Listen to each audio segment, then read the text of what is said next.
Halo sahabat Aksara Global Akademia, hari ini kita akan menyaksikan pembekalan Mia Aksara kepada mahasiswa magang tentang pengenalan buku fiksi dan non-fiksi. Mari kita mulai. Nah, sekarang langkah-langkah pembuatan buku fiksi ya, buku kayak novel, puisi, kayak Teh Mira ya. Satu, kita menentukan dulu genre, memilih genre yang akan ditulis. Seperti kita itu cocoknya bikin buku, bikin karya tulis tuh yang bernuansa bagaimana? Fantasi, horor, yang romansa, fiksi ilmiah, atau yang trailer gitu ya. Nah, tergantung ada yang kocak misalkan. Jadi itu harus sesuai dengan passion teman-teman. Lalu membuat premis atau ide utama. Nah, premisnya apa? Dan premis itu adalah gagasan inti yang menjadi landasan cerita. Pertanyaan yang perlu dijawab misalnya, apa konflik utama dalam cerita ini gitu ya. Baru kalau sudah ditentukan kita bisa lanjut menulis. Selanjutnya membangun karakter. Membangun karakter di sini maksudnya kita harus memiliki karakter yang kuat dan menarik karena itu sangat penting dalam fiksi ya. Fokus pada pengembangan kepribadian, tujuan, konflik internal dan eksternal karakter. Karena ada juga nih misalnya Teh Nia pribadinya itu kan sebetulnya lembut gitu ya, romantis gitu ya, lemah lembut. Tapi tiba-tiba pengen bikin novel, bikin cerpen yang karakternya itu bertolak belakang gitu ya, ibarat punya kepribadian ganda. Nah, seperti itu. Jadi kalau novel misalnya karakternya itu yang keras gitu ya. Nah, sebetulnya begini ya, karya tulis juga bisa mengeksplor kepribadian yang tidak ditampilkan oleh kita sehari-hari. Jadi kita memiliki kepribadian lain. Nah, kepribadian lainnya itu yang melalui buku fiksi. Teh Mira kan misalnya nggak pernah marah nih, diem aja. Kan marahnya itu udah aja di puisi, kesel semua perasaannya ya. Setelah nulis puisi biasanya kan plongnya neng. Terus ada kepuasan gitu kan. Tapi tergantung juga gitu ya. Apakah karya kita memang mau karya komersil yang dikejar deadline atau memang mau sesuai dengan passion kita, apa namanya, waktu luang kita, itu tergantung. Kalau awal-awal pasti sebatas hobi, tapi lama-lama setelah menjadi profesional, kadangkala hal itu sudah tidak bisa dinikmati lagi karena sudah dikejar deadline, dikejar target gitu ya. Makanya mumpung sekarang lagi belajar, ayo bangun karakter gitu ya. Dan jangan ragu untuk menulis. Kalau kalian sulit menuangkan perasaan dan pikiran, ayo jadi penulis gitu ya. Mungkin dengan menulis pelan-pelan bisa membangun karakter Anda. Atau misalnya ada juga suka bikin video aja, Bu, aku mah konten kreator, bikin video misalnya ya. Ya, it's okay. Jadi itu juga sama kan membawa pesan. Lalu membangun dunia cerita nih. Setelah kita menentukan gender, membuat premis atau ide utama, membangun karakter, lalu kita membangun dunia cerita atau world building. Nah, khusus untuk fiksi spekulatif seperti fantasi atau fiksi ilmiah, dunia tempat cerita berlangsung perlu dirancang dengan detail. Aspek budaya, geografi, sejarah dunia tersebut harus jelas. Karena sekarang sudah musim para dosen itu bikin komik pembelajaran, misalnya komik marketing gitu ya, komik MSDM. Jadi bikin buku, kalau teks mahasiswa dianggap bosan, jadi dibuatkan komik. Ada yang seperti itu. Itu namanya jadi fiksi ilmiah. Nah, selanjutnya membuat plot atau alur cerita. Plot adalah rangkaian peristiwa yang terjadi dalam cerita. Penting untuk menentukan awal, konflik, klimaks, dan resolusi ya. Lalu menulis draft pertama. Menulis tanpa terlalu fokus pada kesempurnaan. Ide utama adalah menyelesaikan cerita terlebih dahulu. Udah aja nulis aja dulu, nggak usah terlalu banyak. Oh, ini harus bagaimana? Oh, harus ragu, was-was. Jangan nulis mah nulis aja dulu. Lalu baru revisi dan penyuntingan. Setelah draft selesai, lakukan revisi untuk memperbaiki plot, karakter, dan detail lainnya. Fokus juga pada bahasa, tata bahasa, dan alur. Nah, di sini tahap lamanya karena harus sesuai dengan karakter dan genre yang dibangun gitu ya. Lalu finalisasi dan proofreading. Jangan lupa untuk proofreading itu adalah tahap akhir untuk memastikan tidak ada kesalahan ketik, typo, atau tata bahasa yang terlewatkan.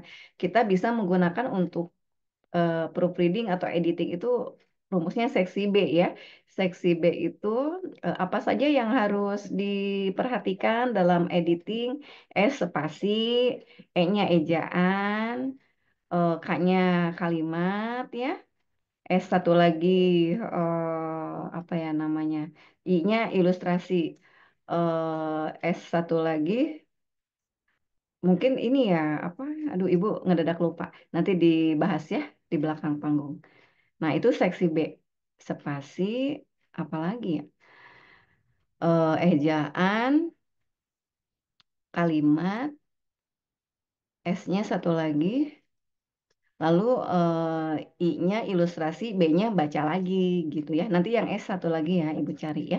Lalu menentukan topik, langkah-langkah pembuatan buku nonfiksi. Sekarang kita nanti mau belajar bikin buku book chapter ya. Nanti bikin book chapter satu orang, satu sub bahasan gitu ya.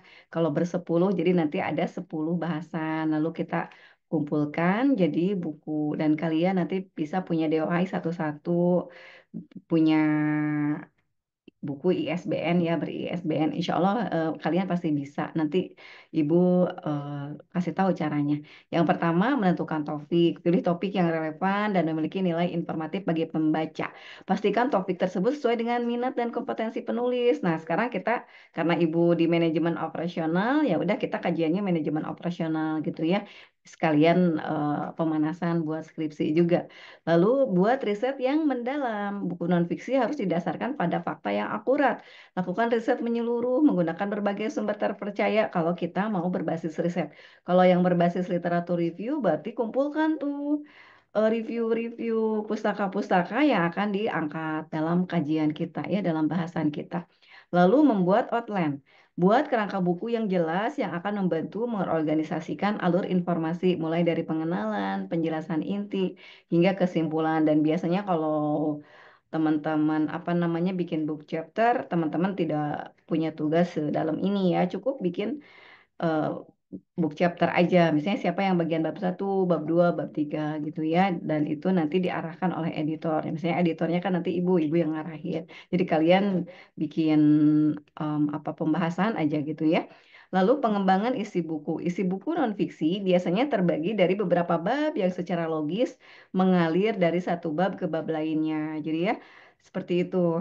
Misalnya kita bikin buku mengenai nih ya Teh Salamah, Teh Mira, Teh Ai, Teh Nur bisa ya, sudah mulai bisa bikin buku untuk anak-anak SD, misalnya belajar membaca. Untuk anak-anak SMP, misalnya kalian senang tuh dengan rumus-rumus matematika, misalnya matematika dasar bikin ya. Atau misalnya yang senang dengan akuntansi, Teh Salama, akuntansi dasar misalnya. Atau bikin buku bergambar. Ah, Teh Ai mah seneng aku ya dengan bikin buku bergambar. Kan dengan AI, dengan apa juga bisa kebantu kan. Bikin buku bergambar. Teh Mira bikin puisi. Ada misalnya, oh sekarang aku bikin puisi khusus untuk anak-anak misalkan. Ya kan?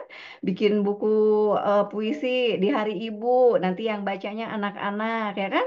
Kalimat-kalimatnya anak-anak seperti itu. Nah, itu bagaimana pengembangan isi bukunya? Nah, teman-teman harus mulai belajar. Jadi berapa bab minimal? Misalnya kita target, oh 5 bab aja. Kan kalau yang mau disetujui oleh Perpusnas ya, minimal isi buku itu 60 halaman. Jadi bikin 60 halaman gitu, seperti itu ya. Jadi kalau misalnya masih kurang ya tambahin. Kalau sudah cukup ya sudah. Kalau belajar-belajar awal kesananya pasti lancar. Lalu menulis dengan jelas dan informatif. Gunakan gaya bahasa yang mudah dipahami, informatif dan langsung ke pokok bahasan. Hindari kalimat yang bertele-tele ya. Makanya ada formula misalnya menggunakan 5W1H atau misalnya kita bisa menggunakan artificial intelligence agar lebih apa namanya akurat gitu ya. Kalau bikin daftar isi ini yang relevan apa, bikin sinopsis segala macam. Nah, seperti itu. Lalu setelah selesai, lalu lakukan penyuntingan dan revisi. Fokus pada logika, penyampaian informasi, keakuratan data, cek lagi datanya benar nggak sih, gitu ya. Serta keterbacaan, lakukan beberapa kali penyuntingan hingga tulisan benar-benar sempurna. Kalau kita menggunakan rumus, hitungan, cek lagi, khawatir kita salah dalam menganalisis, menghitung gitu ya. Pokoknya seperti itu.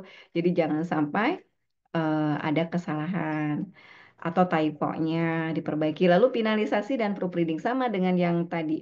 Sama seperti buku fiksi, proofreading adalah langkah penting dalam memastikan buku non-fiksi bebas dari kesalahan teknis. Kalau kalian tambah dengan EYD atau PUB, Pedoman Umum Ejaan Bahasa Indonesia ya. Sudah punya kan PUB?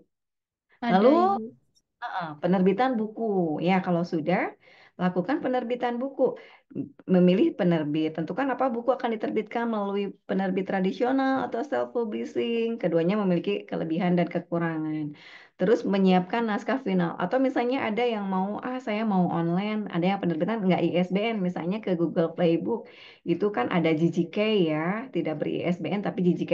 Itu biasanya yang jual-jual buku tulisan yang gambar-gambar, cuman selembar, dua lembar kan kalau diurus ke perpusnas nggak mungkin, nggak akan di-approve gitu. Jadi jualnya tuh langsung ke Google Playbook gitu ya. Jadi dia dapat GGK. Seperti itu.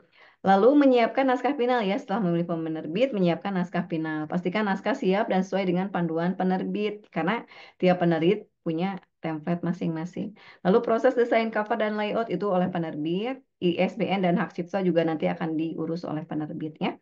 Jadi kalian hanya punya naskah aja. Kalau naskah dianggap layak, memiliki value ya akan diterbitkan seperti itu ya.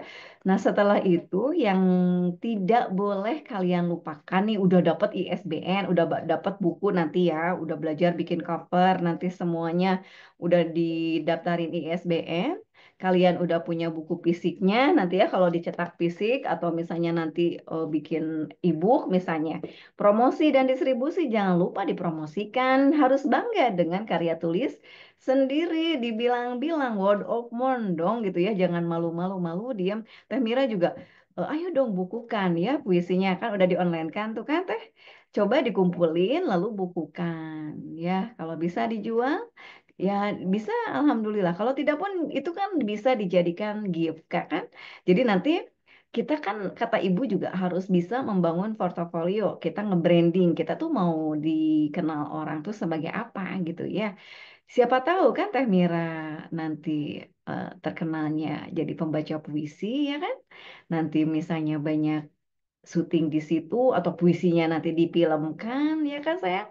Atau puisinya nanti dikonvert jadi lagu, kenapa tidak gitu. Jadi kita jangan merasa takut gitu ya. Atau kita jangan merasa tidak punya masa depan dari sebuah tulisan seperti itu, dari menggambar, dari apapun. Teknia nih seneng masak, kenapa tidak gitu ya, dari masakan-masakan, resep-resep dijadiin buku untuk sementara ya kan.